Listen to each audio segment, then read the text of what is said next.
US Treasury considers 100% backstop of bank deposits. The US government is concerned about the unlikely yet destabilizing possibility of nationwide bank runs. The Federal Reserve and Treasury already bailed out 2 banks last week, including the second largest bank failure in the country's history, Silicon Valley Bank. Now the US Treasury is considering a backstop of all bank deposits nationwide. The Federal Reserve has introduced a new bank term funding program with up to $2 trillion in extra liquidity. The Fed's new program allows banks to borrow cash equivalent at favourable rates for up to 12 months to survive bank-run-induced panics. Needless to say, with the scope and scale of these actions, the mood of US bank depositors remains disquieted. The power to backstop all US bank deposits. The Treasury Department is looking at ways to support smaller banks. Bloomberg reported that staff at the Treasury are considering an unprecedented guarantee of all US bank deposits, including account balances exceeding the Federal Deposit Insurance Corporation's $250,000 insurance limit. The guarantee could, if approved, cover deposits at US banks of all sizes, including regional and community banks. Treasury Secretary Janet Yellen said the Treasury could cover deposits if bank runs were to pose a contagion risk, but she hasn't yet made that commitment. During a speech she gave at an American Bankers Association event, Yellen further clarified that she didn't intend to favour, quote, specific banks or classes of banks, end quote.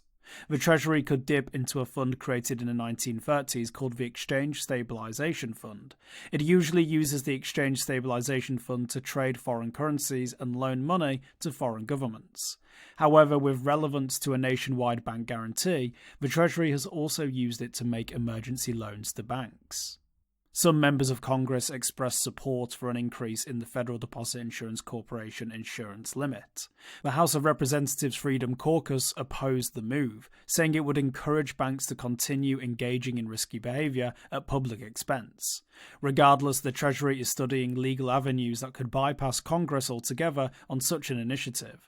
It's looking for the fastest path to establish an emergency guarantee facility in order to support banks facing bank runs that could harm their ability to fulfill withdrawal requests.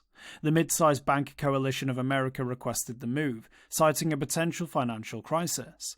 They asked regulators to lift the Federal Deposit Insurance Corporation's current $250,000 cap on deposit insurance.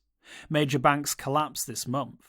Silvergate Bank suffered a bank run after FTX and Alameda Research filed for bankruptcy. The 2 companies founded by Sam Bankman-Fried had held accounts at Silvergate.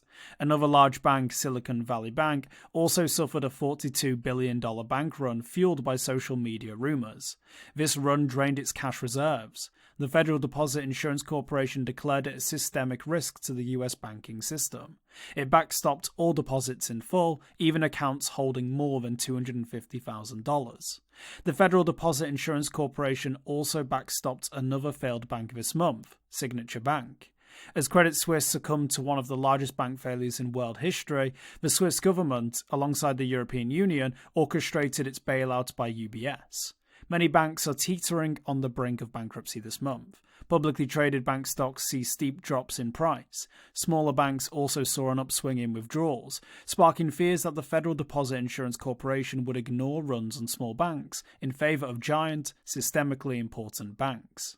For more informed news, follow us on Twitter, Instagram and Google News, or subscribe to our YouTube channel.